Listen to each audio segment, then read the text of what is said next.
People see me as like the magical Asian man who wanted to make folks less broke. I think the easiest problem we have to solve right now is poverty and financial scarcity. The magical Asian man from the future wants to give everyone money is like the shorthand. It was 2020.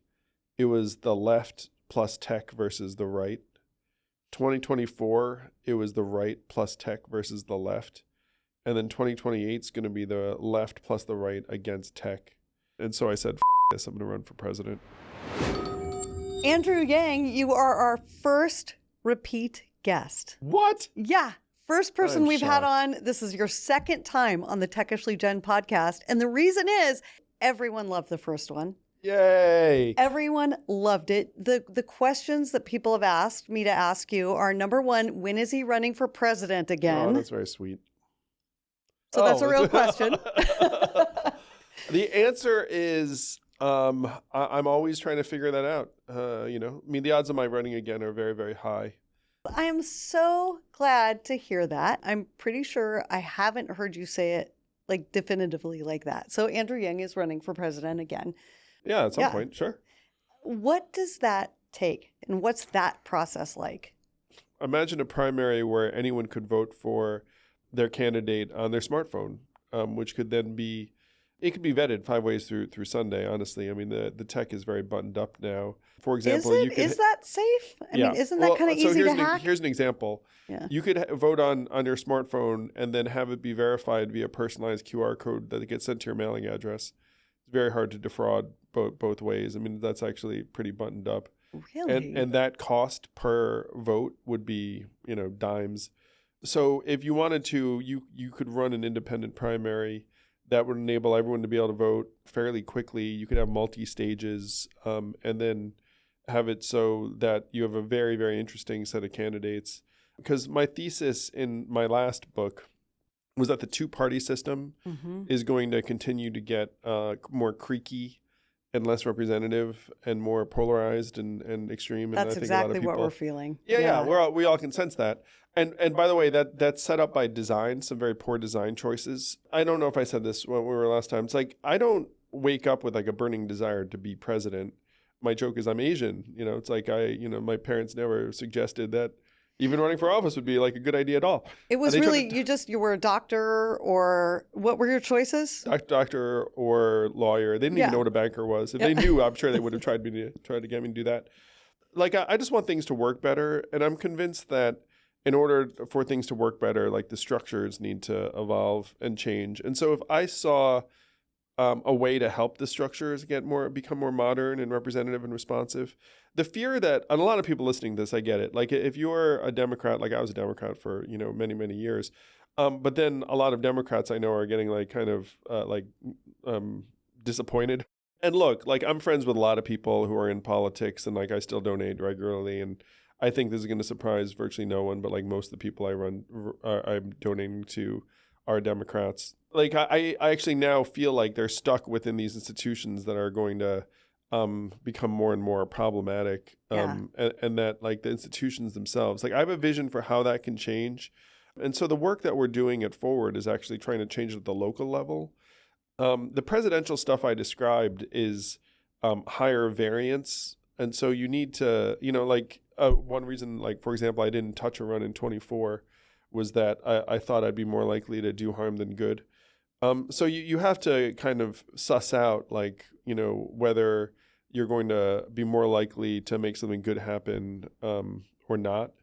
But at a local level, you can do it all over the country, and you're doing good because, frankly, like 85% of races are uncontested or uncompetitive. Your characters, I read this in your last newsletter, your characters tend to take one of three forms. The characters that you grew up playing in Dungeons & Dragons, that's what we're talking about. But now as you go into politics, are you the suicidal warrior, the scarred magic user, or the happy-go-lucky thief? That's a good question. I mean, I don't know which of them I seem like to you nowadays. I think there's a little bit of magic in every one of those. I do want to lean into like this humor element. So I think if I were to run, I would be leaning into humor. So I guess it'd be more like the happy-go-lucky, but not thief. Thief has like a negative element. Yeah. The happy-go-lucky wizard, magic user, something like that. The magical Asian man from the future wants to give everyone money is like the shorthand, That's a win-win. Sorry. right? Not Magical. sorry. And by the way, like GDP in America, $87,000 ahead. AI is going to spike it to probably significantly more. So at some point, it becomes vast enough where giving everyone a certain amount of money to set a foundation makes perfect sense. I mean, why not? So when I look at Sam Altman and Elon Musk, and now Sam Altman might build the next rocket, whatever, it's such a colossal waste of like whose is biggest to me. Why are they doing that? Will you make that make sense to me? Why doesn't just a teeny tiny trickle of that money go to actually making America a better place? Is that a you have naive to ask each of question? them. Is that, I mean, No, I mean, like the culture has shifted dramatically even from when I ran in 2020. And it makes me very sad. Where like I was with techies in Silicon Valley where I used to live and was like, hey guys, AI is going to automate the jobs. We should give everyone money via UBI. I could get most techies on board with that 5-6 years ago. did they all just drink the evil Kool-Aid? What the has happened to them? What happened was the sense of, and I do think it's institutions where the sense of integrity, as in like wholeness to the country, is fractured in that period. And so now instead of thinking, okay, we're part of this larger whole, and if the larger whole goes sour and turns on us, it's very bad for us. Let's try and take care of the larger whole. I think that's where it was in 2020. And now it's more like, we're here, we're doing our own thing. You're over there, you're doing your thing. We're getting these resources, bully for us. If you guys don't have resources, tough luck, figure it out. Oh, DC, that could pose an issue for us. Let's make sure and get in good with the crew that's in control. So that's been case, the move. Who runs the country? Is it the politician or is it the bajillionaire? Who's running this country right now? I saw, and I don't recommend these social media platforms, but I saw a post that made me nod my head. It was 2020. It was the left plus tech versus the right. 2024, it was the right plus tech versus the left. And then 2028 is going to be the left plus the right against tech. Is that you're going to have this increased populism that is going to realize that the tech gajillionaires don't have their best interests at heart. And the clearest emblem of that is going to be when AI is decimating the jobs. And people are going to be like, wait a minute, how does this help me? And then it's like, well, it helps you theoretically if you own NVIDIA stock. And they'll be like, what are you talking about? And then to add insult to injury, they're going to maybe be told that they have subsidized the construction of these AI data centers through higher energy bills and maybe like a higher water supply. Yeah. So bill. who's paying for this? Who's paying to lose jobs, to struggle more, to pay more for groceries, it seems really bleak for somebody who is an eternal optimist and very happy and tries to see the positive in everything. That scares the shit out of me. It scares me too, Jen. It makes me sad. It breaks my heart. And I want you to put yourself in my shoes too, as the magical Asian man from the future, making that case in Iowa in 2019 at the truck stop, being like, guys, the robot trucks are going to come. Like, you guys have to turn this tide. And I was with my team last night and recounting that Bernie Sanders won Iowa with 26,000 Iowans caucusing for him. We got 8,914 Iowans to caucus for us. So we got like 24% of what we needed to win the state, which I'm going to suggest to people is like, that's actually a pretty credible showing. But then because of very strange caucus rules, like, if you didn't get 15% in a place, blah, blah, blah. I also won the Iowa youth straw poll, which generally was actually a pretty good predictor of who wins. But I guess that the point I'm making is like, I worked my heart out along with a bunch of other people to make this case in 2019, 2020. And the case is now coming true. And I'm on news programs just about every day asking me like, what are we going to do about AI and jobs? And I was like, like I wrote a book like projecting that this sort of scenario was going to unfold. And so like the logical thing to do now is to distribute the wealth and gains from AI quickly and broadly throughout the population so that people actually have a leg to stand on. And if you don't make that kind of move, and by the way, I'm also not I'm not against trying to slow this stuff down in some places. There's no rule that says like you have to, like kick people to the curb. I want to quickly check in with you about Noble Mobile, because that was how we met finally in real life. We'd been in a lot of similar space, but had never really spoken and met each other and talked face to face. I use Noble Mobile. I have earned $18.70, and you're giving me an incredible bank interest rate on that in month one. Yeah. So look at this. $18.70. If I keep doing that over 1 year, I will earn $251. I will earn that money from my cell phone plan. You guys, I mean, come on. Yes. Yeah. We pay 5.5% interest on any savings that you accrue. And my dream is that your cell phone plan becomes your angel on your wing, whispering, "Don't use your screen as much," and then putting money in your account and then having it grow.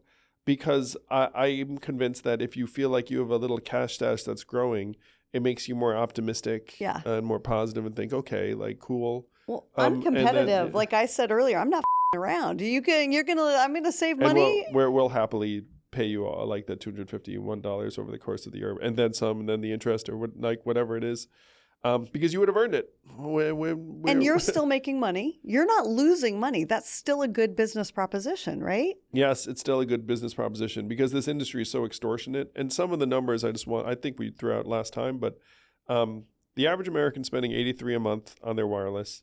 The average European spending $83 a month versus $35 a month in Europe. Yeah. So that $48 a month difference multiplied times 12 is $600 a year, times the, let's say, 50 years, you're going to be using a cell phone plan, is $30,000. And then you put any interest rate on that at all, and you're probably overpaying the big wireless companies between $50,000 and $60,000 over your lifetime. Like the whole thing is maddening when you realize. And so, like the extra $50 a month we're paying to Verizon and AT&T in particular, and T-Mobile, it amounts to $100 billion extra a year. I've just thrown a lot of big numbers at you, but just like the shorthand is that we're getting screwed. You're making rich people richer. Stop it.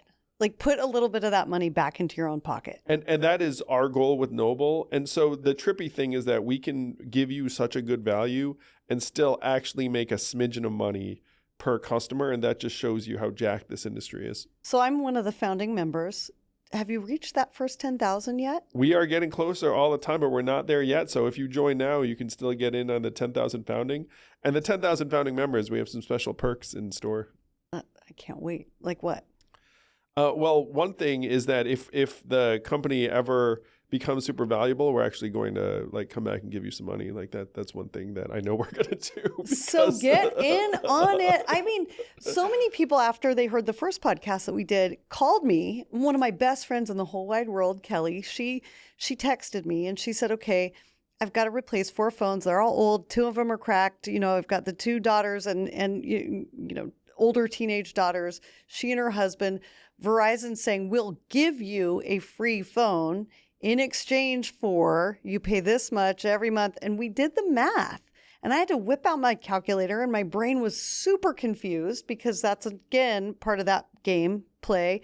But I think we figured out that if she switched to Noble, she would save about $600 just because of all the extra costs. Now, that doesn't include the taxes, the fees, the surprise costs, all those other things they hit you with as well. You leave the country, they'll charge you $10 a day. Yeah. Well, it's funny. I live very near the Canadian border, and I did get a message from Noble early on, like, hey, our rate in Canada. And I was like, oh, crap. I'm not out of the country. I live really close to Canada. But it didn't. It knew that I was still in America. So I was nervous about that. Like, because it does seem to be a little too good to be true.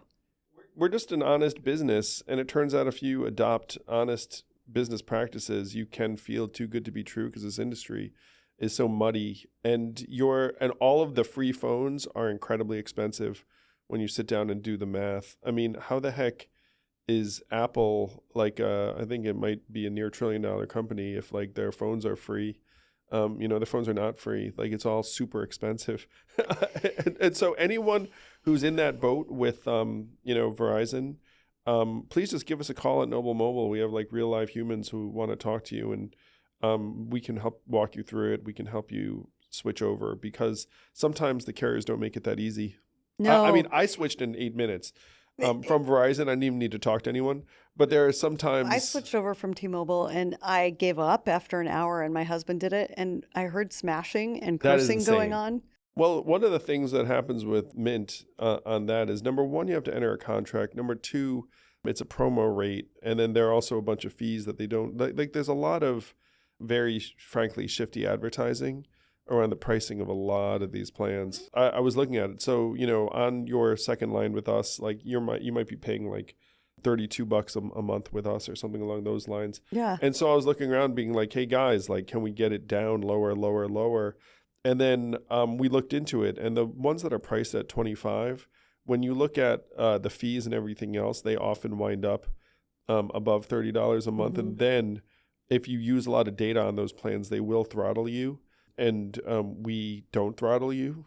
By the way, not throttling you costs money, but we just shrug and are like, whatever. Like it'll. And then there's a third part that you don't sell my phone number to everybody else. Yes, too, we right? also don't sell or resell your data, and contractually, where we can't. Is that why we all get so many spam calls? Is that where it comes from? People always say that must be, I get on the do not call list, the government must be selling my number, but it's really is. All right. So here's my understanding. So number one, we actually pay a little bit extra per line for a spam blocker. Noble does? Yeah. Because it's like, as soon as I saw the choice, I was like, we can do that? Like, yeah, let's try and pay to block spam, because I hate spam. Some carriers probably don't do that because, hey, why spend money? It's your problem, not mine. Many carriers take your data and then will sell and resell it to advertisers in various ways. And we don't do any of that. So that's a second business practice that we actually do know of. And we're probably, it's fun talking about this, Jen, because like there are some things we're doing that aren't awesome for our short-term profitability, but I'm confident will pay off in the long run, because people will sense that we're actually trying to walk the walk and live the values. Is it possible in 2026 to be a good human, to do things that are good for the people that you need to buy your stuff and be profitable? I mean, is that possible? And I have a feeling you're going to say yes. If it's possible, why aren't more people doing it? I'm going to tell a bit of a story, and this is me a little personal, I start Noble Mobile because I had preconditions for any business I started. And the main condition was like, I want to be able to save the average American money, because like why? People see me as like the magical Asian man who wanted to make folks less broke. And like plan A was just, let's give everyone money. And you're going to money. stick to that. You really, truly believe in that. Yeah. The easiest problem we have to solve right now is poverty and financial scarcity. You just called that the easiest problem to solve. I love that. It's so solvable. It's ridiculous. And I'm going to give Exhibit A. It's like when I was running for president, people are like, we can just send everyone money like that. And then I don't know if you all remember, but like we did send everyone money, like, like a few months later. There's so many folks. And I can go into like the way COVID relief went down and like the goods and bads of it. But everyone now knows it's well within our ability to like, by the way, another major thing we did, we cut child poverty in half in 2021 through something called the Enhanced Child Tax Credit. No one knew we could do that, but then we did that. And then we undid that in 2022 because of dysfunctional politics. And that like broke my heart, because like I was some part of the halving of child poverty. I'd like lobbied a lot for that. And so I was like, yay, like I did something like, I could be incredibly proud of. There are like fewer poor kids in America. And then watching the poverty rate double again and go back to what it was, like, infuriated me, broke my heart again. But then I went back and lobbied some more. Anyway, so I'm trying to make everyone less broke. And then this business presented a way to do so where it's like, oh, $83 a month versus $35 a month is actually very meaningful over time. But here's the lesson, what I wanted to convey. So I then go to investors and say, hey, I've got this great idea. We're going to Noble Mobile. It's going to like lighten everyone's cell phone plans, get people off their screens. It's going to be great.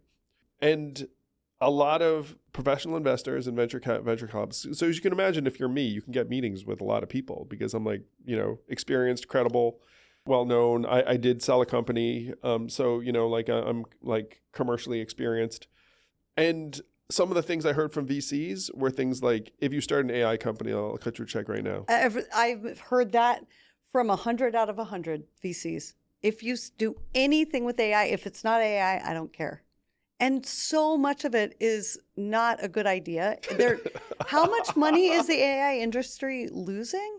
The biggest players, what was that? My husband pointed me to an Atlantic article that's all it's about. They're setting a lot of money on fire at present. Like that. This is why you and I are having this discussion when you're like, hey, why don't people do more of this? So for me, someone who's capable of making phone calls and like raising money at a high level. And by the way, because of the way I'm wired, I got more excited. I was like, ooh, like what I'm going to be doing with Noble Mobile is even better because the professional VCs don't want to throw money at it unless it's like AI.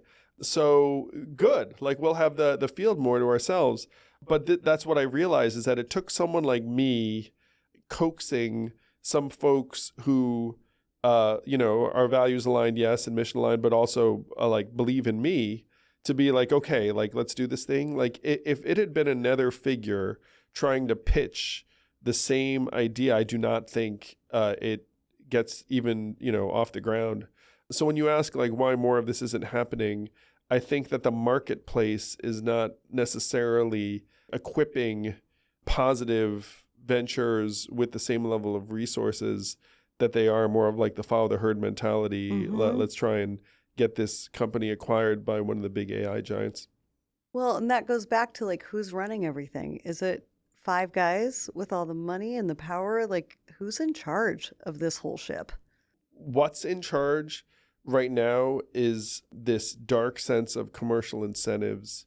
And we talked, I think, before about the fact that you're not seeing a lot of genuine leadership out of this crew, that a lot of these people, even the ones who are like running these companies, are just following the tide because the tide is growing their company by like hundreds of billions of dollars in valuation. Tim Cook was a good guy for a long time. Reed Hastings was a better, like who, like. I like Reed. Yeah?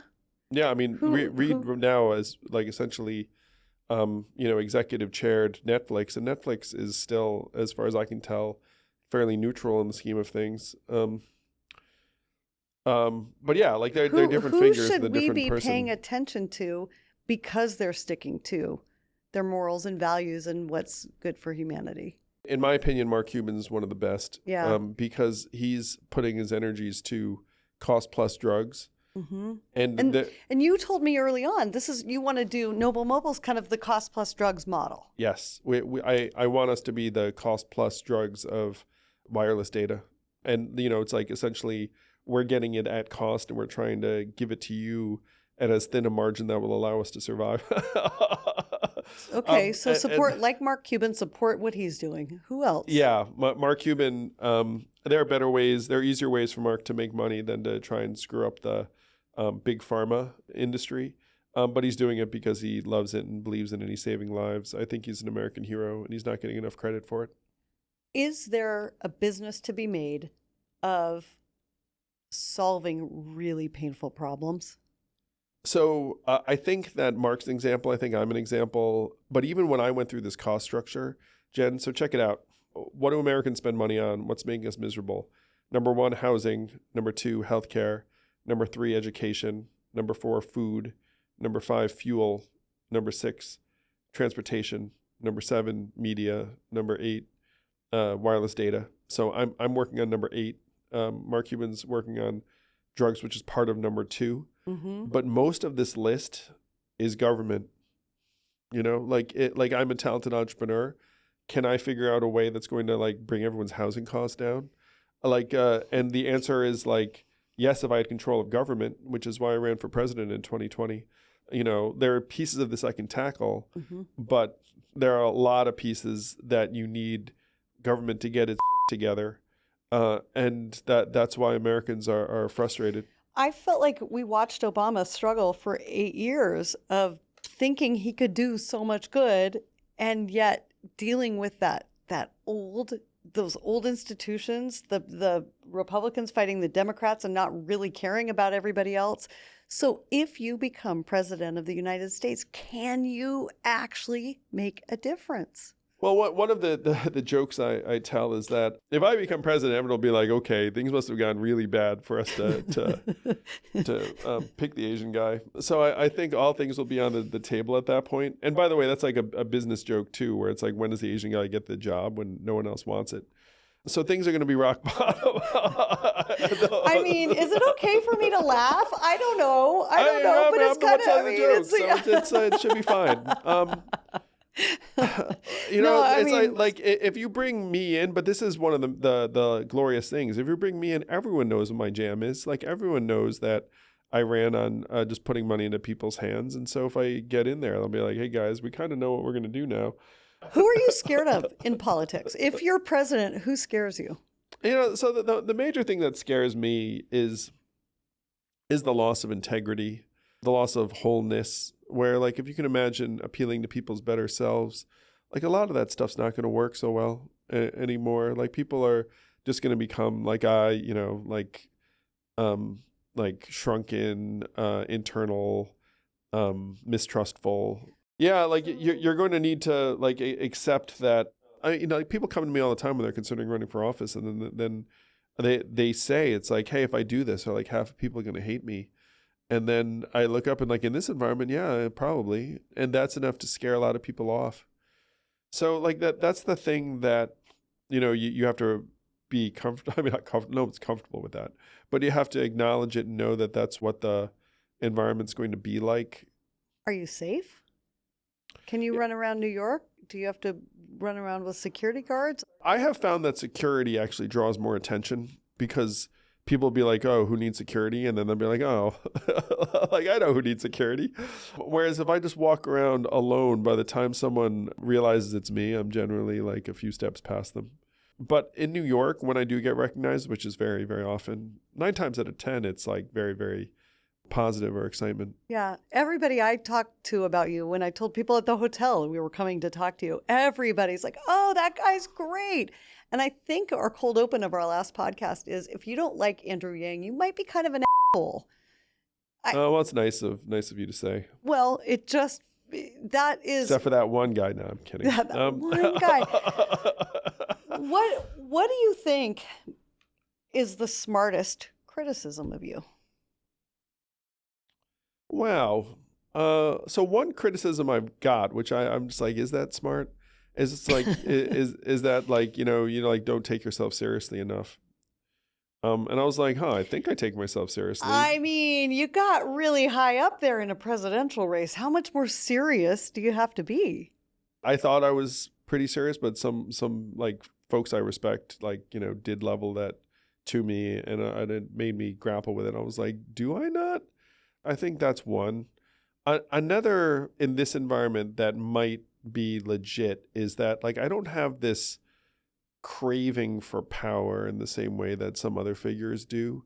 That might be a very helpful requisite for success in a political context, because like maybe there's just like this need to be a lunatic asshole to like overcome your opponent or whoever it is. The thing is, like, I know I've got like a competitive, like you, when you're talking about your savings, like I've got like a very, very competitive aspect, and like I've and like I've channeled it, but some other people have been like, hey man, like I just don't think you're like power hungry enough. I don't know. It's refreshing to be around a potential politician who isn't so power hungry that they're willing to. I just want to work better. Like, and I could genuinely care less whether it's me or someone else. And one of the things too I say is like, look, I have a vision that like there are going to be a bunch of us trying to turn things around, and like I'm going to be part of that crew. Yeah. But it doesn't matter to me that much whether like I'm at this seat of the table or another seat of the table. But then someone might look at that and be like, yo, man, like, no, you got to like be like grabbing the head of the table with both hands and like be like blah, blah, blah. Who's your cabinet? Who do you want around your table when you are leading?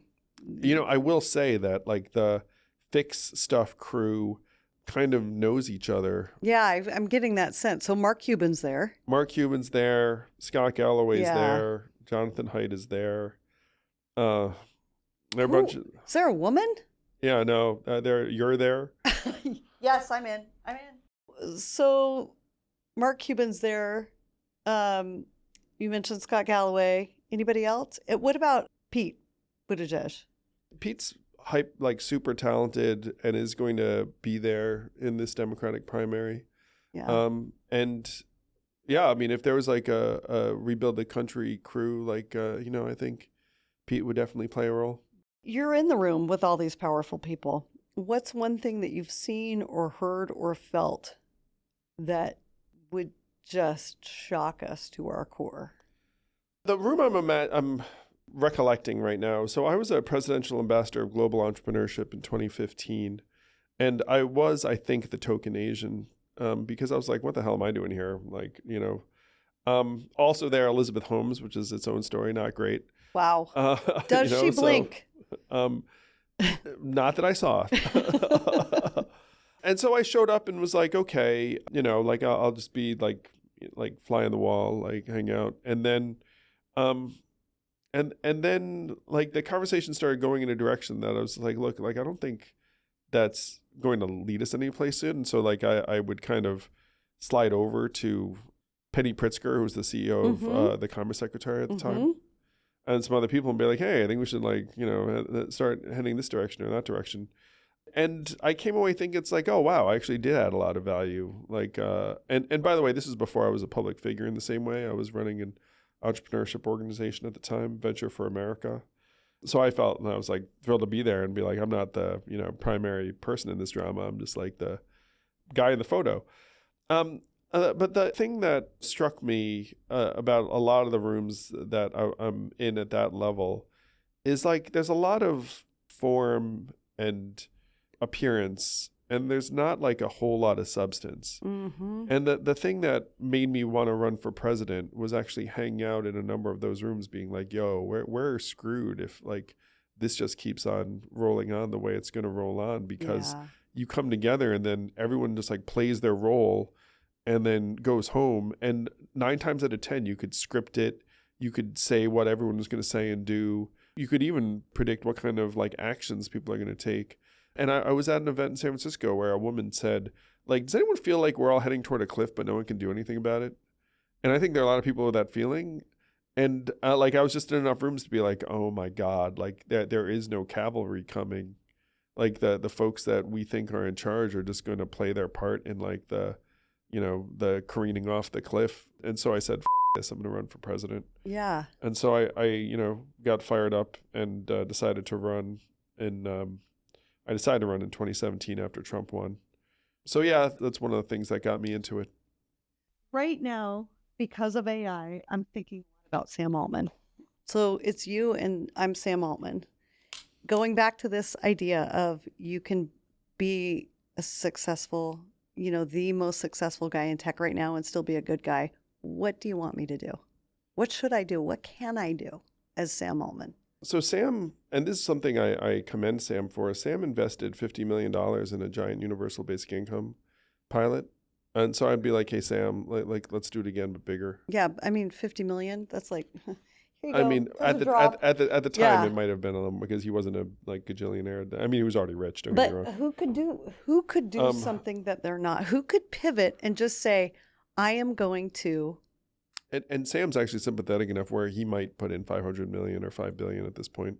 So that would be my ask of him. Universal basic income for America, 5 billion? I mean, like, 5 billion doesn't do it. It would be a pilot. But the CEO of Anthropic, Dario Amodei, recently raised his hand and said, you guys should tax us and then use the money on people. And so that would be the drive, is that you have like, and by the way, to me, it's absolute insanity that one of the major AI CEOs said that, and then policymakers didn't just take him up on it immediately. Why? Did they not hear it? Do they not understand I mean, it? he said it on freaking, CBS and 60 Minutes, so it's like you probably heard it. It's just that our political class doesn't think or act in those terms, and until it does, then like, what is there to be done? What terms do they think and act in? They think in terms of power and influence and money. And right now, the AI companies have incredible amounts of all three of those things. Yeah. And then all the people that are going to be facing the repercussions are like muted in the background. But obviously the folks in this latter category outnumber like the AI tech lords, like, Yeah. So is this 50 million to 1. the new .com boom and bust? I mean, is this the AI slop boom where all the VCs will fund anything that has AI attached to it? And then does all that go bust and it tanks the economy? Like what's up? What's going to happen here? I believe that there is a bubble in AI and that it will burst, and there will be a stock market correction and a recession. So I think all those things will happen. When? I mean, that's always like the Get out question. your crystal ball, rub on it a little bit. Yeah. I would be unsurprised if it happened sooner rather than later, because generally speaking, when major news outlets are running stories on all the bubble-like warning signs, Yeah. then the air tends to come out and the stories are already there. Like I wrote one. It's a little bit like those animated characters that run off the cliff and their legs are pumping and like the gravity hasn't kicked in. Yeah. Like they can do it. Yeah. But then Road eventually, runner. the road, like Wile E. Coyote. Yeah. Yeah. I think that is the dynamic at play. Andrew Yang, the magical wizard genius, heartbreaking work of staggering genius, all the things. Thank you so much for being. Oh, thank you. It was such a pleasure. guest. We're going to do more and more together. Can you sense it? Yeah. Can you sense there's a good the theme superhero going team on. up? Yeah, I see it. I feel it. Thank you so much. Thank you. What'd you think about today's episode of Techishly Jen? Be sure to let me know. Follow our newsletter, reach out on the socials. Can't wait to see you right back here on the next installment of Techishly Jen.